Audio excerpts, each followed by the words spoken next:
Thank you everyone for joining us today, and happy Thursday. This is Pacvue's webinar on how agencies should be leveraging Amazon DSP.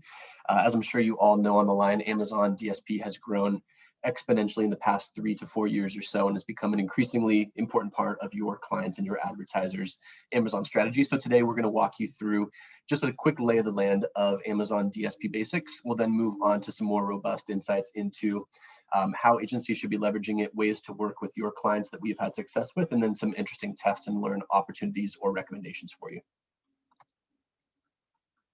So today you have myself, Matt McGrory, Account Director at Pacvue, and you also have Zach, Senior Account Manager at Pacvue. Hey, everybody. Really quick, for those who are unfamiliar with Pacvue, just a quick plug. Pacvue is an enterprise platform for both brand sellers and then you guys, agencies on the line today, to manage their e-com advertising in one central holistic place. We are on Amazon, but have expanded in the past year to Walmart, Instacart, Criteo, and a few more exciting announcements down the pike. But we will be talking about Amazon DSP specifically today. Really quick agenda for you guys. We'll begin, like I said, with a quick DSP overview, just a quick background on what DSP is, how it works for those who may be new to Amazon DSP, and some few key differentiators that you need to be aware of when assessing Amazon DSP versus other retailers or platforms. We'll then dive into DSP specifically for agencies, the main theme of today's webinar.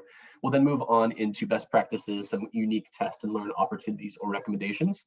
And then one important thing here is the Q&A section at the end. We're aiming to leave at least 10, if not 15 minutes or so for Q&A and questions at the end. In Zoom, you do have a Q&A feature at either the top or the bottom of your screen, depending on your operating system. Please feel free to drop in questions in that Q&A section as we're going along. You don't have to wait until that last 10 or 15 minutes. So please feel free to drop in as many questions as you'd like answered. There's no question too big or too small, and then Zach and I will answer those at the end of today's session. All right, then I'm going to pass it over to Zach for a DSP overview. Great, thanks, Matt. So I'm sure everyone on here at least has a base knowledge of what Amazon's DSP is. But to start off, we'll just kind of start simple and orient ourselves here. So Amazon's DSP, which stands for Demand Side Platform, is how they connect buyers and sellers of ad placements across the web, as well as on Amazon O&O properties. This is done on a CPM model, which is cost per thousand impressions, versus paid search, which is done on a cost per click model. If we go to the next slide, we'll show a little bit of the differences between those two. So as I mentioned, paid search, which is available via the Amazon Ad Console. Depending on how old you are in Amazon years, you may call this AMS like I do. That's for us who have worked with Amazon for quite a while. Or if you are newer to Amazon, or you are somehow willing and able to accommodate Amazon's frequent branding updates, you may call that sponsored ads. The capabilities of the two ad vehicles vary quite a bit, but generally speaking, we can say that search is lower funnel, closer to point of sale, focused on driving increased engagement and conversion on-site, versus display, which it helps you re-engage or engage with shoppers for the first time.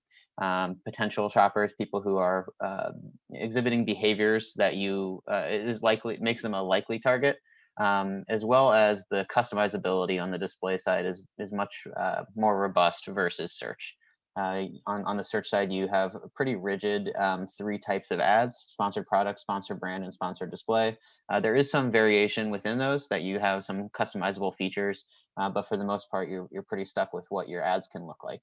On the display side, you have much more customizability in terms of ad size, copy, or creative, kind of ability to adjust things, whether it's very specific images. It doesn't have to be just product shots. A lot more that you can do there.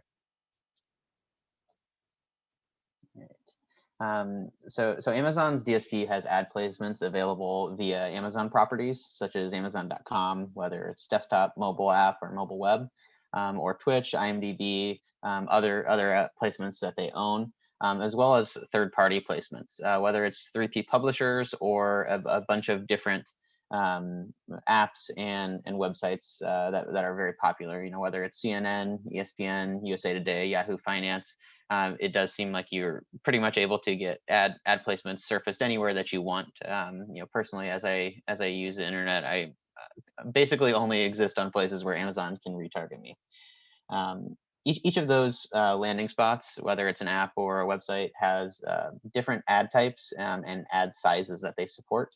It ranges from the auto-generated DEA, which is probably the most popular, most commonly seen ad type, to OLV or video ads, to custom creatives, and now the more recent and increasingly popular OTT, over-the-top video placements. So some of the more popular or interesting ad locations and placements are shown here. The point really of this slide is there is a huge range of where and how you can re-engage, introduce, or educate customers. It's continuing to grow. If you look at the bottom 3 check marks of this list, the homepage, aka Amazon's gateway, the thank you page, and the owner manual page for people who have purchased a specific product, these are new locations for ads. Previously not available. These are now available using specifically the REC ad type. This is the Amazon's newest ad type and the most flexible of their ad types, in that you can add multiple ASINs in, and it really appears in any size or format. So it's very flexible. All right, here's the targeting capabilities for Amazon, split into kind of 2 main ways of building your audience segments, and then a couple examples below. So the primary way people target on Amazon is by building audiences with Amazon's first-party data. This would be the 3 things on the left. On the right would be advertiser-specific audiences or advertiser-built audiences. These may come from a data management platform or a CRM database, whether you have a newsletter or an email list or some sort of community where you can retarget those people. You can combine that kind of to augment your first-party data that you do get from Amazon. On the left side, we'll go with the Amazon audiences, a little bit more detail on that. So behavioral would be, what are people searching? What are they purchasing? Kind of how are they behaving on Amazon that makes people think, this is someone who is, a good person to target. On the contextual side is, what are they actively shopping for right now and showing a strong purchase intent. This is, very specific to a point in time. And last is based on demographics or geography. Amazon has multiple layers of data, and this one, it lets you segment specifically by age, gender, location, income, really getting very granular with what type of person you're looking to target. In addition to these, I think it's super important and extremely useful that you have the ability to both positively and negatively target people. This is similar to a keyword positive match and negative match keywords on the search side.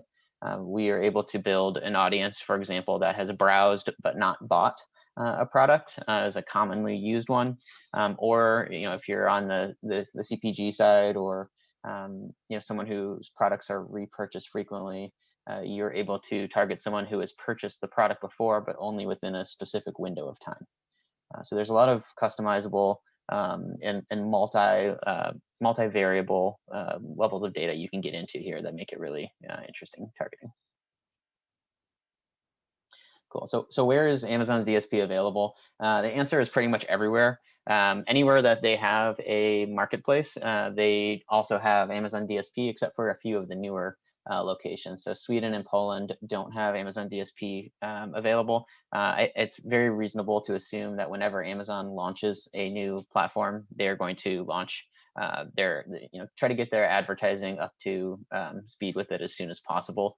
The US is normally the gold standard for the most features, both on the search and display side, but I think it's a pretty fair assumption that anywhere that they have Amazon, they're going to want to get the highly profitable and really engaging search and display capabilities caught up.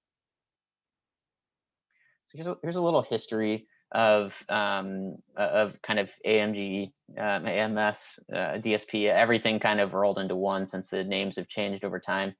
We have to go all the way back to early 2012 when Amazon launched AMG, AMS, and AAP. These are the original names. And at this time, Amazon AMG was fully managed, and there was no self-service capability. At this time, AMS was competing with retail placements for a lot of the stuff on the PDPs, on the product detail pages, and as well as in search. I was at Amazon not too long after this, and we had this kind of contentious time frame when a lot of these placements were 50-50 with retail and search.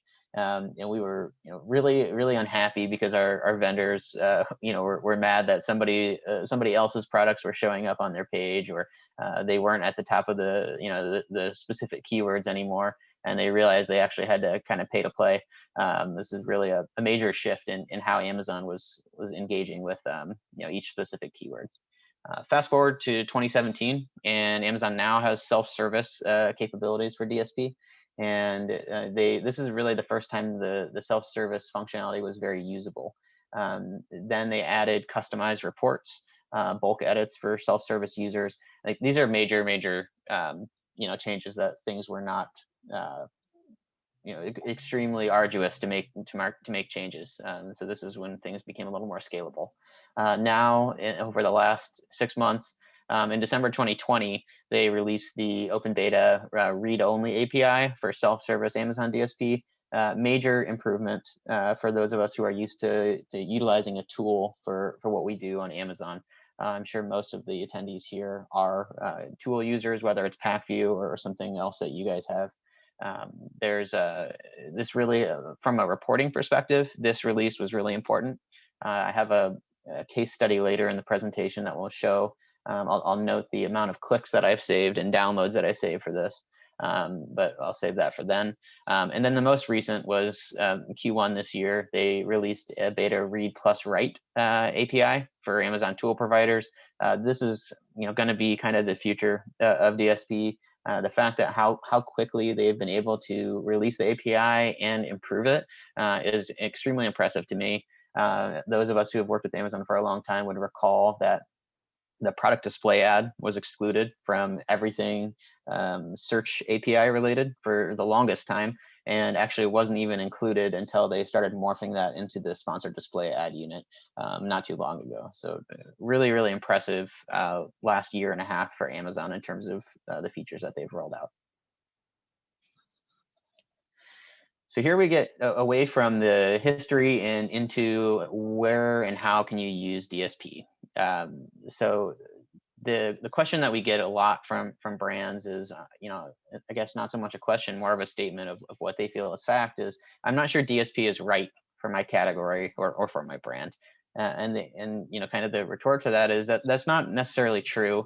Amazon's DSP is useful for every brand, whether even if you do not sell on Amazon. So Amazon does offer their DSP for endemic brands, ones that sell on Amazon, as well as non-endemic, those that do not sell on Amazon, whether it's cars or insurance or a whole host of other things, banking institutions. All of them have relationships with Amazon for the DSP, and that's due to the very, very high quality first-party data that they have. So I'll run through a quick use case for each of these types of brands, just because there is a very good reason for each of them to use Amazon DSP. So on the CPG side, you may have lower ASP items. It may be difficult to stomach a really high advertising budget for a single purchase. Something that Amazon's DSP does provide is very robust reporting on subscribe and save. So if you maybe have a lower ASP item, you can retarget folks, get them in your subscribe and save base, and build a really sustainable, long-term, high customer lifetime value business out of their targeting and reporting capabilities. On the CE side, products are much higher ASP. There's a longer purchase cycle, probably some maybe a week or so of consideration, maybe less in some cases, maybe more. You're purchasing a expensive TV. Your search may start on Amazon and go off-site and then come back for the purchase.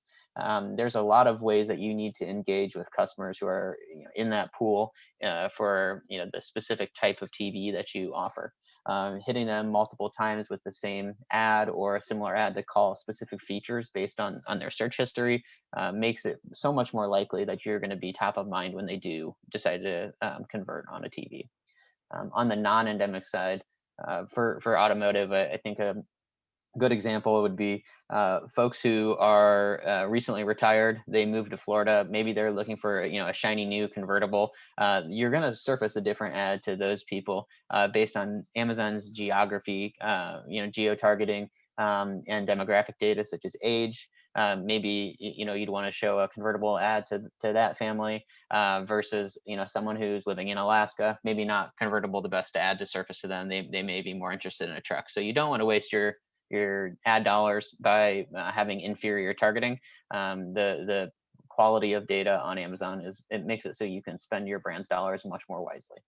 And then on the insurance side, we again go on that first party data from Amazon. It's very important for insurance to segment your audiences based on age, geography. There's certain life insurance plans, for example, that would be applicable to people of different ages, and we want to make sure again that you're spending your brand's dollars wisely, and Amazon allows you to do this.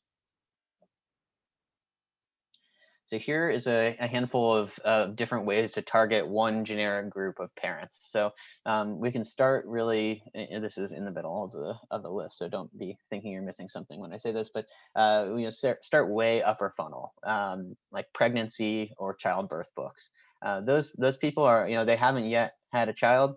They may be purchasing, a book for a family member, but we can ensure, a product that they're going to need to purchase in 3 to 6 months from now, that we are getting that brand in front of them early. Getting in front of somebody who is going to be, starting to stock up on baby supplies. This is a really good opportunity to engage with them early, educate them on the quality of your products, or the value of your products and necessity, and then you can retarget them later, and really do a good job of bringing them into your brand's fold. In addition to that, you have demographic data such as the presence of certain aged children at home, parents with specific incomes or location. For example, parents in LA may have different interests versus parents in Maine. Particularly if we're talking the winter, you're not going to target them with the same products or even the same copy in your ads. So we'll get into that a little bit more later as well. But the customizability features are really nice. And kind of to summarize this is however your clients want to engage with shoppers, Amazon's DSP allows you to do that both on Amazon properties and off of them. So that was kind of grounding ourselves in what Amazon's DSP is. Now Matt's going to take us through how agencies should look at Amazon's DSP. Awesome, thanks, Zach. So first and foremost, I'm sure if you're on the line today, you probably either see a benefit or the benefit of DSP, or you're interested in conveying that message to your clients. So a couple slides, feel free to steal these and use these directly with your clients. But what we see is some of the three of the biggest benefits for using DSP and adding it to your advertising strategy. First and foremost, growing discoverability. We consider paid search, which tends to be the majority of the conversation around Amazon advertising in a lot of cases. That tends to be lower funnel, right? You're going after customers who have already shown a proven interest in a product. They are proactively coming to Amazon.com. They're going to the search bar. They're searching toothpaste or they're searching dog food. That's fairly lower funnel, and you really can only capture a finite amount of that traffic on a daily basis, and it's at the whim of what the impression volume is for those search terms for that day. However, with DSP, since it does have both on-site but especially off-site capabilities, you really are able to bring that traffic back to Amazon and boost your overall awareness and discoverability for your products. Increasing sales, this is fairly straightforward, but given all of the wonderful, really, really robust data that Zach just talked about and the pretty much endless targeting options, it's a really great way to drive sales, and it's a lot more flexible than paid search, which does make it a pretty powerful sales driver. And then finally, audience data. I think Amazon is almost unmatched in this area in terms of retail and shopper data, especially in the US, but in the e-com space. They have some of the best customer data, if not the best in the world. And then matching that demographic, that geographic data up against those actual customer shopping and purchase behavior, it makes it just so powerful that pretty much every brand in the world wants that Amazon audience data that you get through DSP. There's a lot of text on this slide. I won't go bullet by bullet here or won't read the whole thing, but if you're ever faced with a question from a client, why DSP Why should I care? Here are 5 talking points that we use with our clients that I would encourage you to feel free to steal these and use these yourself. But first and foremost, DSP has a lot wider potential than paid search, meaning it does have on-site placements, but it also has off-site placements. So it has off-site Amazon properties like Fire TV, Kindle, Twitch, IMDb, but then it also opens up the opportunity to advertise and bring traffic back to Amazon on virtually every website across the internet. Next up is retargeting. A lot of times you hear DSP referred to as mid-funnel or upper funnel tactic. And while that is accurate, DSP really does fit into every single part of your marketing funnel and marketing cycle. The key takeaway here is not only can it drive upper funnel awareness, but it's actually really good at retargeting as well and boosting conversion rates for both advertised products and your overall business. Next up, complete creative freedom. You really do have a ton of ability here to either use custom static ads, to use their built-in dynamic ads that basically create themselves. And then of course, with the launch of video in the past year or two, you do have a lot more ability to be very brand conscientious and build out your brand image via Amazon advertising. Number 4, I talked about that on the last slide, but just the really, really advanced reporting and insights, that's pretty invaluable to brands. So we really think that that's a differentiator for Amazon DSP. And then number 5, I'm sure you probably all heard about the recent changes to third-party cookie tracking policies from both Google and Apple. Just keeping customers' data and privacy in mind, we've seen pretty widespread changes to how customers' data and purchasing and searching behavior across the internet has become a lot more restricted. However, because Amazon does rely much more heavily on its own first-party data and audiences versus other competitors like a Google or an open media exchange, we do think that Amazon will be much less impacted than its competitors in terms of serving media ads to your customers. So this is probably a great mitigation step if you have any clients that are concerned about potentially losing the ability to speak to the customers they want to reach due to these new changes in cookie policies. Here's a quick fact that we like to throw into pretty much every DSP presentation. This stat is directly from Amazon advertising, so just take that with a grain of salt. But we do have a case study that Zach will get into that does really back up this data. And the main takeaway here is customers who saw both a DSP and a paid search ad are 5 times more likely to purchase than someone who only saw a paid search ad. So if you ever have a client that says, oh, my budget is finite, I really only have the money to focus on paid search, plus DSP is so unproven, I'm not really sure if it's worth it, would definitely encourage you to use this stat, and it is sourced directly from Amazon, just to show how powerful it is when you do add DSP to your overall marketing strategy, to make sure that you're not only speaking to customers at the final point of purchase, but you're speaking to them through the entire consideration cycle, both on and off Amazon. Then when you're talking to clients as an agency or as an agency partner, we definitely encourage or recommend that you speak to your clients from a full funnel approach. I'm sure everyone is familiar with the marketing funnel on the line here, but the main takeaway here is as Amazon is continuing to become faster paced, more competitive, more crowded, it really is important to be not only focusing on the bottom 1 to 3 portions of this funnel here, which tend to be best served with your classic sponsored product or sponsored brand paid search campaign, but to be building the upper portion of the funnel, bringing customers into the funnel via tactics like a DSP ad, an OTT ad, in-market targeting, or things like a sponsored brand campaign for a competitor's terms, to make sure that you are leveraging every single tactic on the left side of the screen and every single tactic on the right side of the screen, especially DSP ads, to make sure that you have a very holistic full funnel approach. When you do have your clients on board with the full funnel approach, it is also really important as an agency partner to make sure that you're educating your clients and setting realistic expectations. Mainly that search and display, they just behave and very differently. They achieve different goals and they accomplish different tactics for you. So you should measure and manage them differently. So we're just going to go through a few different examples for both search and DSP in the 3 main buckets or portions of the marketing funnel here. Starting with awareness at the top of the funnel. If the goal is to drive brand awareness, when you're assessing a paid search campaign, you may focus on impression growth and how many customers are seeing your ad, which is fantastic. From a DSP perspective, you may want to focus on a metric that Amazon provides only for DSP called Brand Search Index. And this Brand Search Index metric is a measurement of how many customers saw your ad, and then after the fact, they came to Amazon proactively and then searched for your brand's terms. So that brand search index metric, especially the change over time, is a really great way to match up your DSP activity against that brand search index and prove to your clients that you're driving incremental awareness via your DSP tactics. Moving down into consideration, if the goal for your client or your brand is a new product launch, from a search perspective, very straightforward, ASIN level sales of that new product. Is it growing quickly? How is it ramping over time? From a DSP perspective, because it is slightly more mid to upper funnel, you may want to focus with your clients on total sales and total purchases, not just of that specific ASIN. And that total sales, total purchases metric is the sales within the same brand, not necessarily the same ASIN. So that may be a good metric to take back to your client to say, hey, the new product is not ramping quite as quickly as we thought because it's brand new, it has few reviews or no reviews, but we are still driving your total overall business via this tactic. And then bottom portion of the funnel here in conversion, if your goal is competitor conquesting and going after some of your competitors' terms, from a search perspective, conversion on those competitor terms, but for DSP, new to brand sales metrics tend to be a little bit more available and, in my opinion, accurate for DSP versus paid search. But we do know that new to brand data is available on the search side for sponsored brands. They just announced yesterday that sponsored display campaigns will now provide new to brand sales from a paid search perspective.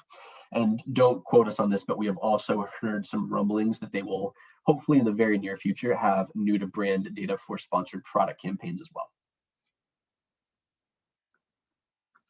Really quick, want to talk about DSP versus sponsored display and how you should not think of it as versus. Meaning a lot of times we hear brands or clients say DSP and sponsored display campaigns, they can show up in the same place. They're very similar. Why should I do both? We definitely encourage our clients and recommend that they think about it as not a versus, but an incremental, a collaborative strategy. Meaning DSP and sponsored display technically can show up in some of the same places, but they do accomplish different goals, and they're best when used together as part of that full funnel strategy.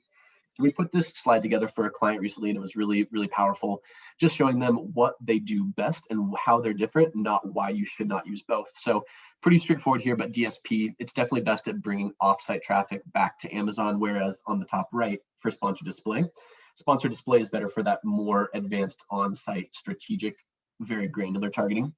A couple top features, DSP is really, really great with video and dynamic ads, and then it's endless audience and targeting options, whereas sponsored display is much better on the product detail page and also with its new product and category targeting.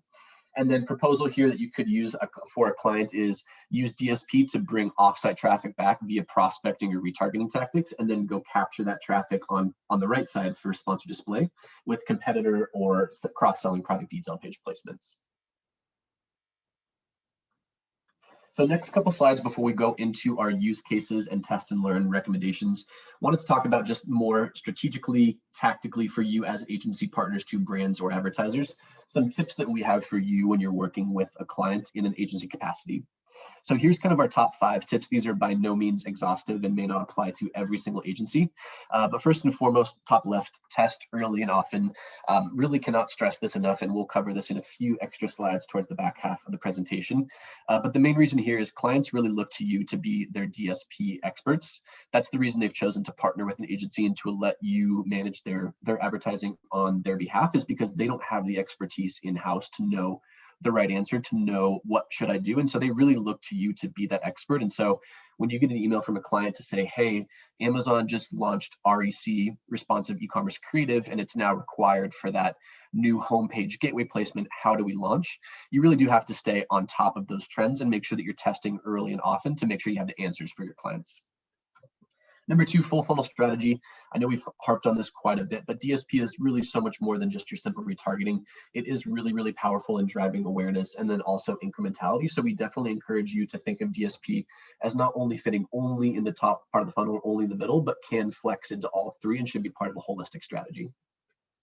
Number 3, leveraging video. I'm sure you guys have been hammered on this by Amazon. They're really, really pushing their OTT and video, but we have seen a pretty huge increase in engagement and awareness when we do add video to our clients' strategies. So this is one of the times where I think Amazon's recommendation has been most accurate, in my personal opinion, is leveraging video, adding it, especially via OTT or sponsored brand video campaigns, has had really huge benefits for our clients.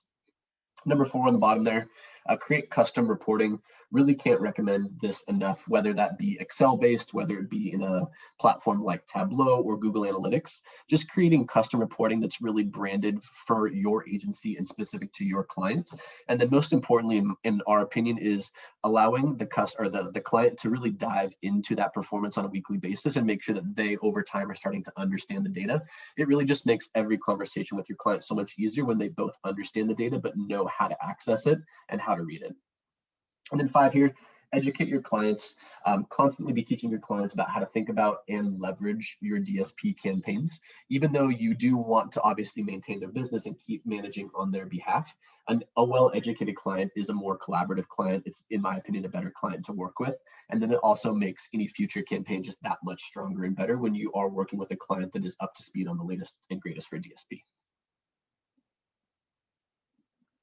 All right, again, a lot of text on this slide, so I'll just run through the highlights here, but here are some operational best practices.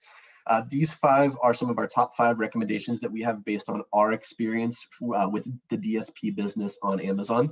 I do want to stress this does absolutely not apply to every single agency in the world. So if this doesn't fit for your specific agency, please do not worry. But these are definitely some recommendations that we tend to make when speaking to other agency partners. So first and foremost, whenever possible, assign clients to an account manager or someone on your team who can manage both of their paid search and DSP if possible. I'm sure a lot of agencies have a search team and a DSP team, totally understand and respect that. But whenever you do have the same person with the ability to manage both, it really lets you take advantage of that integrated full funnel approach, and it makes sure that the same person has that same intimate knowledge of the business for both tactics and then can make sure that they're complementary. Number 2, this is a bit of a controversial one, so bear with me here, but we definitely recommend that you consider managing campaigns out of a client-owned account and not your agency's specific DSP account.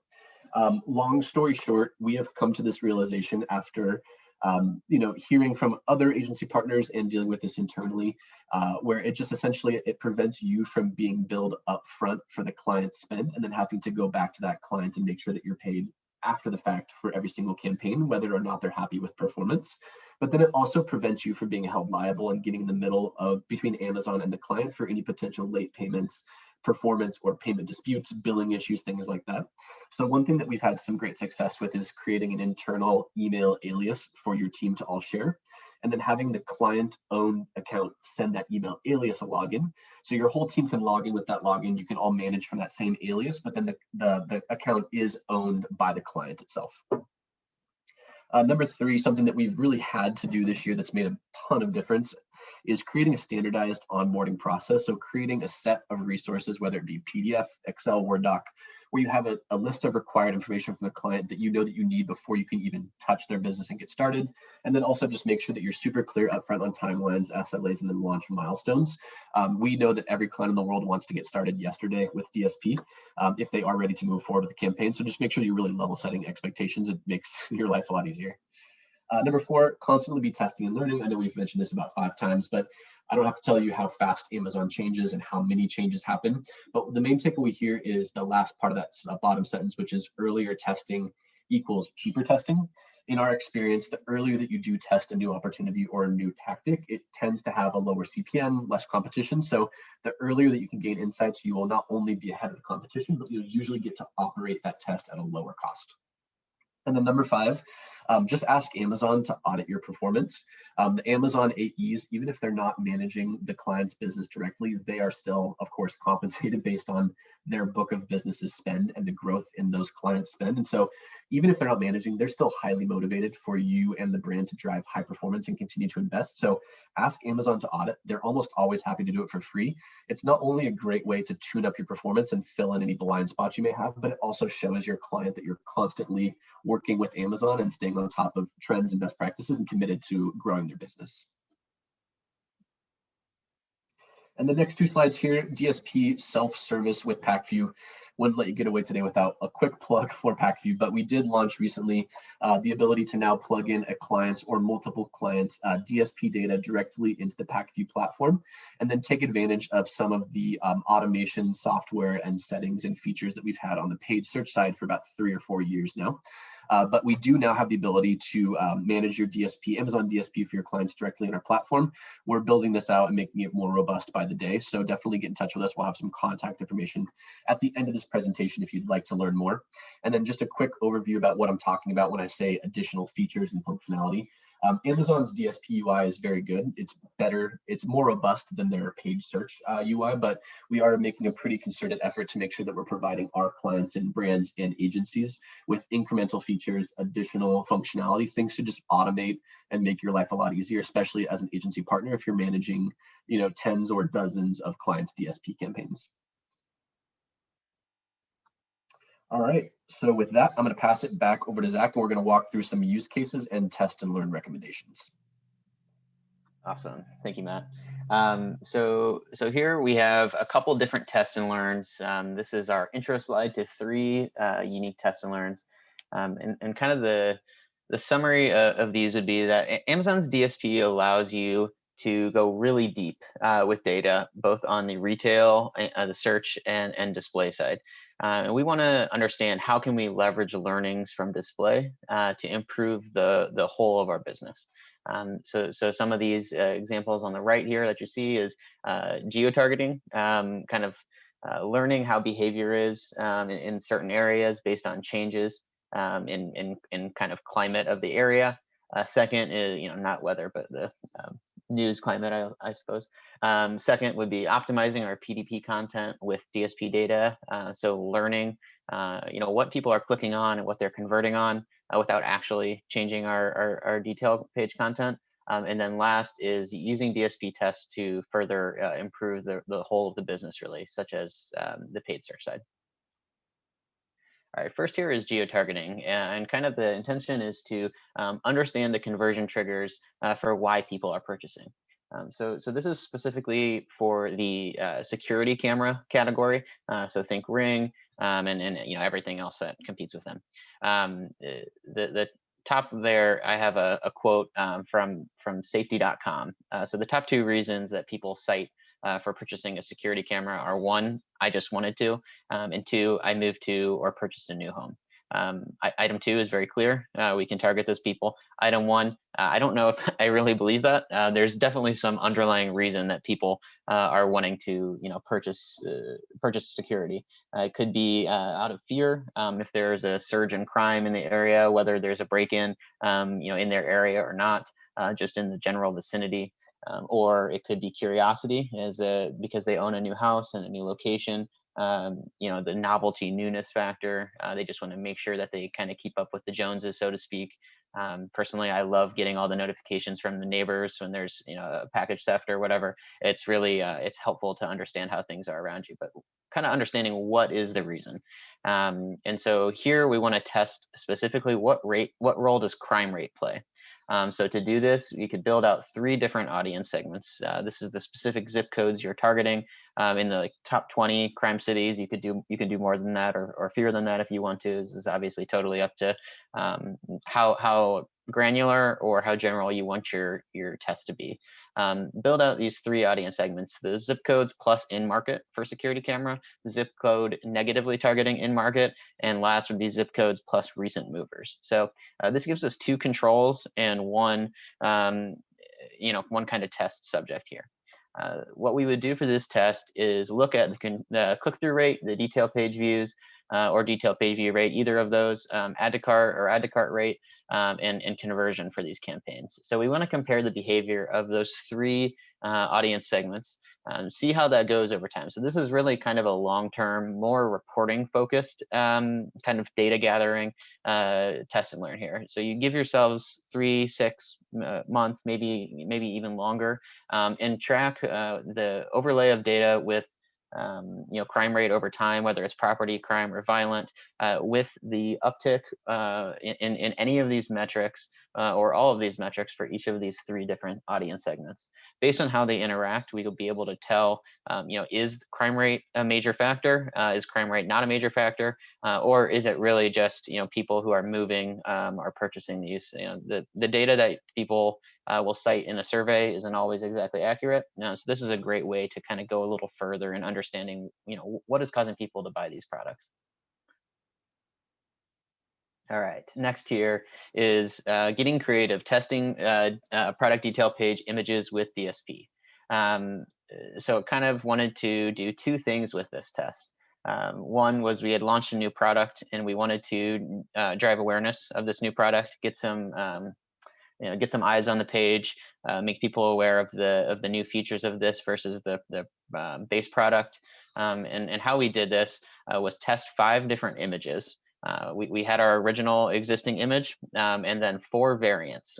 They had different callouts for banners, whether there was a banner above that called out the pack size or the type of product, whether that banner was on the right, the top or the right, whether it was showing a box shot or the item inside or whatever the case is. You can test any of these variables. And this is kind of one of the benefits of DSP rather than trying to update your detail page, is that there's not really as many restrictions as Amazon proper has. So what we did was build out 3 audience segment campaigns targeting 3 audience segments: branded retargeting, competitor retargeting, and then in-market for product. We split the impressions from on-site on O&O and then non-O&O, and wanted to compare performance between those. So we wanted to look at detail page view rate and conversion rate by creative and by audience segments. So we kind of have the idea that a high detail page view rate indicates that you have intriguing copy or creative. We kept the same copy for all of these. So this is trying to isolate that creative. And then a high conversion rate would indicate clarity. So when someone clicks through or when they see it and then later navigate to the page, did they know what they saw? And are they able to actually go there and buy the thing that they thought? Or did they think maybe it was a different variant of what it was? So maybe you're thought it was a men's shirt and it was actually a women's shirt, and then you don't convert. Whatever the case is, those would be kind of the main I guess high level takeaways from those changes in those metrics. So you see the results of this test below. Green indicates good, red indicates bad, obviously. And so if we compare these results, I would say there's a couple things. First, you see our recommendation was that 1 or 5, 1 or 3 were the best for conversion. So these might be good products to make these might be good images to make your main image on your detail page. However, the detail page view rate for 1 in particular was very bad. So we wouldn't want to use this one for search. You might think, why don't you just use 3? It has the best detail page view rate and the best conversion rate, or at least the combination of those. And the reason is because it had a banner, and Amazon cracked down on what we were allowed to use for this category in terms of on-site images. But the learning from this is invaluable, and that we can use these customized images as part of our advertising and don't have to rely just on what Amazon allows us to do on-site. It's a really interesting way to kind of play around with the data, is use a couple different of these and try to draw your conclusions. Almost like a competition, is test a bunch and then narrow your focus down more and more until you can discern what is the right image for different placements or different use cases. And then the last one here is the DSP impact on conversion. So this is kind of that better together story. And this is around the instance of a new product launch. It is really difficult sometimes to ramp up a new product, particularly if you have successful, established, and ongoing product as your base of your business. So in this case, this was a premium product line that was launched 16 months prior to the polling of this data. So we had about 3 months with a granular search strategy, where we were not overspending, focusing a lot on branded keywords, giving it time to get retail ready, to get our orders up, and make sure that we were not going to overspend and kind of hurt the business in terms of selling through inventory that we weren't going to be able to replace. After that, we ramped up for 3 months AMS only with this full strategy. Wanted to kind of get our learnings on what was making the business tick. And from there, we started moving upper funnel. We launched our DSP campaigns at this time. And you see from columns or sorry, from row 2 to 3, the immediate improvement in our conversion rate. That middle column, CVR, the third one, and then the 2 columns to the left, these are all total retail metrics. The 2 on the right are on AMS. I know this is a DSP conversation, but how DSP's inclusion impacted those is what matters here. So you see that conversion rate increase from 17% 6 months post-launch, since we had 3 months where there's no data here, and then 3 months of data, all the way to literally doubling our conversion rate just a year later. This increase is driven by the way that we built our targeting out, and getting customers familiar and excited about the improvements from the previous base product to this one. This is really an interesting use case because the base product was already the most trusted product in the category. So we're trying to upsell somebody from a product that they already trust and they already love to the more premium version of the already premium version. And so, at a 9 months check-in time, if we look through the third row of data down, you think maybe this is not so sustainable of a business. We're only converting at 25%.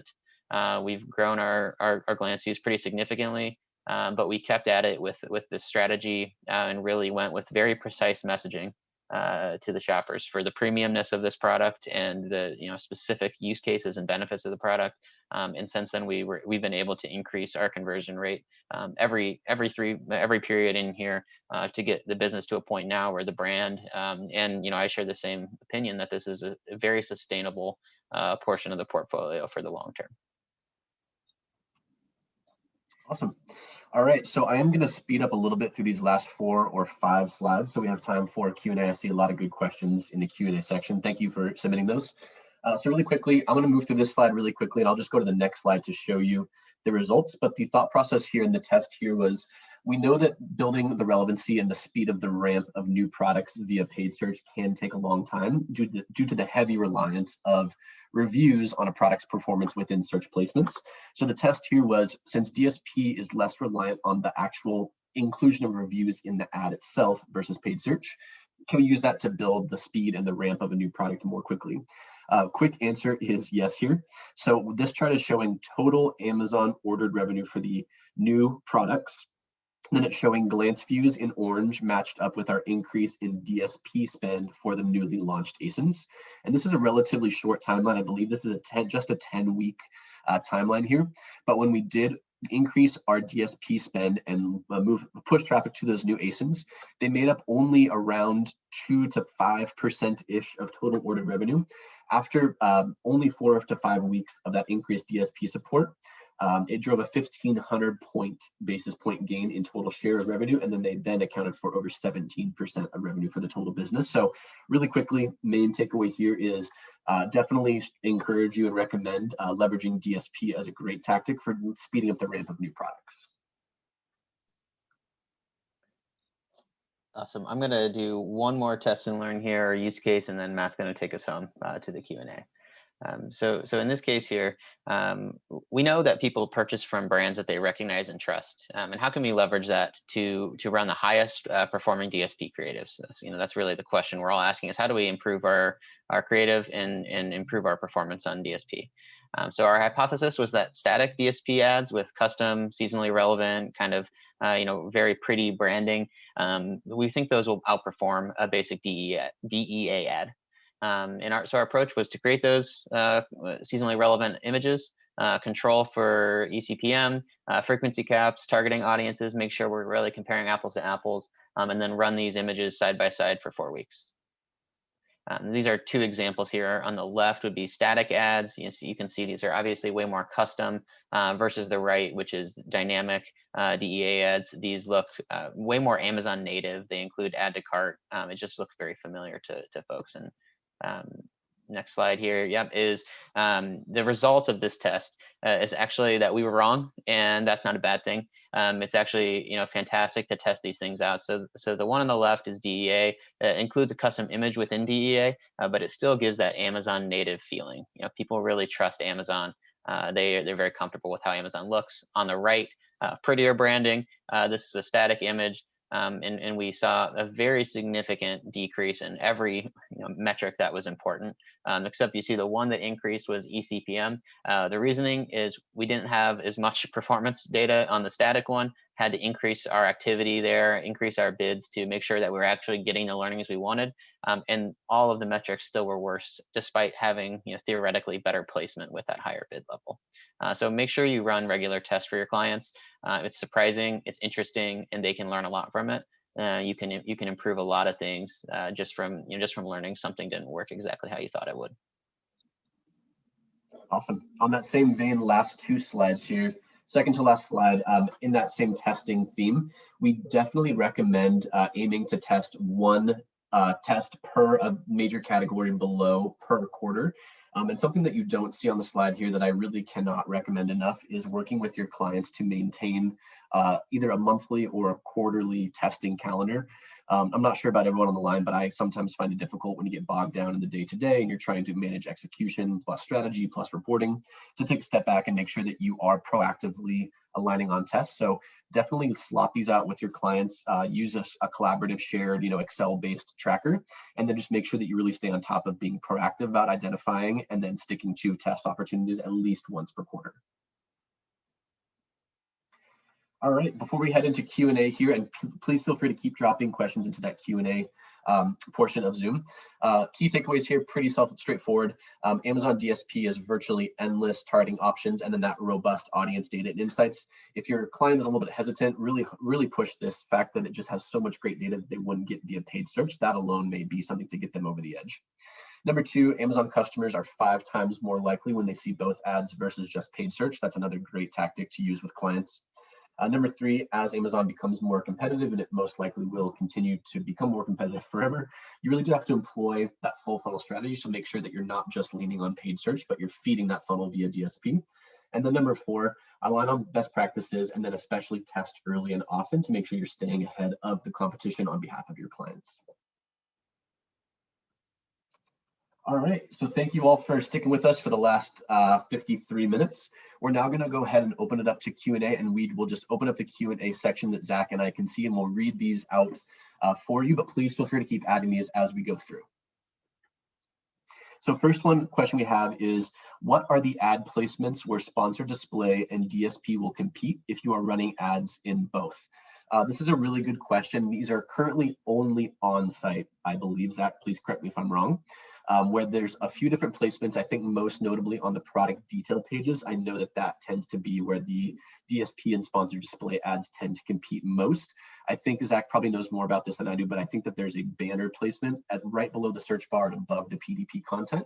And then there's also some placements right below the buy box or below the bullet points where sponsored display and DSP can technically compete.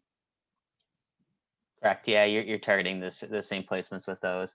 They do have different capabilities, though. One of the questions I did answer before in the chat, as well as something that Matt mentioned in the presentation, is the difference really is the customizability and how granular you can get with your targeting from an audience perspective. So where you surface is going to be similar, but who you surface to is what's going to be the difference between sponsored display versus DSP. Awesome. Next 2 questions we have are about spend minimums. So first is, are there still minimum spend requirements in any of the regions? I'm assuming this may be regarding some of the international locations we mentioned in that map. I do not believe that there are any spend requirements if you are working with a third-party provider or partner like Pacvue. One of the biggest benefits of working with someone external like Pacvue versus directly with Amazon is that you are not held to that either $35,000 a month or $50,000 a month minimum spend level, depending on the campaign type. So if you did work with an external partner, because Pacvue as an entity spends much more than that $50K per month, we get rid of that minimum spend requirement on your behalf. And so you would be able to test that with, 5,000 in Singapore and 10,000 in the Netherlands and so on. And so we do allow you to get around that Amazon spend minimum in international locales. And the next one on that is, if we're going to use Pacvue's self-service DSP, Are we going to pay the minimum spend of 10K, or is there a different payment or spend method? Another really good question. So you are not held to a minimum spend if you're using Pacvue's self-service DSP, but we do work with you on a % of ad spend basis. In the next slide that I'll go to after the Q&A, we have an email alias for our sales team that you can get in touch with if you are interested in Pacvue's self-service DSP, but it is only a % of ad spend rate, and you are not held again to that Amazon minimum spend level. I'll add to that one. I think one of the important things to consider is how much time it's going to take you to build out the strategy for clients. So the spend minimum from an Amazon perspective is partially due to the amount of pre-work it takes to launch everything. So building out the strategy and launching them, like physically launching your orders, is going to take you a good amount of time up front. So the spend minimums that you want to institute to your clients are going to be important to protect you and your time as well. Spending a very small amount of dollars on Amazon's DSP is not going to necessarily pay off for you from a you with your client perspective. You may want to have your own minimum, not just anything. Awesome. I have a question here from Miles. It says, I actually wasn't aware that DSP was available to agencies other than Amazon's own DSP team. The Amazon DSP team has been courting us, but their minimum campaign budgets are very high. You're absolutely correct, Miles. Would partnering with an outside agency allow for smaller budgets? I think I already touched on this briefly, but just to answer that directly, Miles, yes. If you do work with an outside partner, you do get around the minimum spend, whether it fluctuates between 35K a month and 50K a month. And so it would allow you to run smaller tests, either if the client has a smaller budget or if you don't want to be spending 50K every single month. It does allow you, when you work with someone like Pacvue or an external provider, it does get around those minimum spend levels. Next up, this is one that I think might be a great one for Zach. Zach's really plugged in with the Amazon team and his connections there. It says, you mentioned new inventory becoming available for targeting recently. Have you heard of any other inventories on the horizon? For example, is Prime Video available for the CTV targeting yet? So Amazon's video offerings from an ad perspective have increased a lot.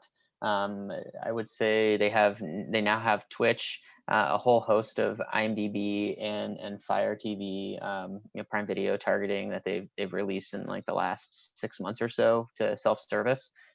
This is a good question to follow up with our sales team for whatever your specific use case is. There's a ton of stuff rolling out right now, including some betas on how the OTT actually looks and surfaces. But there's a lot of stuff going on, so I'm sure the use case is there. Awesome.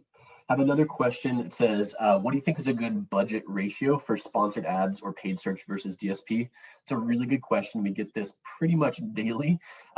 This is not the best answer, but it depends. And so we generally recommend starting with anywhere from a 70-30, meaning 70% paid search, 30% DSP, to a 60-40. And then depending on your client, their goals, their product category, figuring out how, when you flex up or down on one of the other tactics, how that impacts their total Amazon business. But we generally recommend in that 70-30 to 60-40 split. Really quick question on what do you suggest as a paid search or AMS person regarding how they should look at DSP data differently to evaluate ROI? I'll go first, Zach. You can add anything I missed. This is a really good one. I still think sales and ROAS on DSP are still very important. It is accurate data, and they don't double count sales or ROAS from paid search versus DSP, so they are separate and incremental to each other. But with DSP, you get so much better data, like new to brand sales. You get the brand search index metric, and then you can also assess not only ROI, but just engagement and performance if it's an upper funnel tactic via things like your detail page view rate or your add to cart rate. Yeah, just to add to that, it's a lot of the similar metrics would be rolled in. You just need to view them in a more nuanced way. So metrics like ROAS or ACOS, obviously those are going to be your primary metrics on the search side. But just like on search, how you view, or you should view, your return for a branded keyword versus a category keyword differently. The same is true on the display side as well. So understand that a lot of your the sales attribution is going to be last touch. So if you have display campaigns, you're probably going to have a very low ROAS that doesn't compare favorably with search. And that's going to be because a lot of those sales are taken on the search side. So you're driving traffic to your pages via display, and then those are kind of captured on the search side. So think of them as working together, better together. But you can't view everything apples to apples between them. Kind of view everything in tandem. Awesome. All right, well, we are at time here. I do apologize. We did not get to a few of the questions here in the Q&A section. I do apologize that we did not get to everyone. But really quickly here on this slide, this is our sales@Pacvue email alias. If you also entered a question here and did not have it answered by either Zach or myself, my email is mattm, M-A-T-T-M, @pacvue.com. And then Zach is Z-A-C-H-Z, Zach Z @pacvue.com. Please feel free to reach out to either sales@Pacvue or either of our email aliases, and we'd be happy to answer those questions for you directly. But thank you all for joining. We really appreciate the time today and hope to talk to you all soon. Thanks, everybody.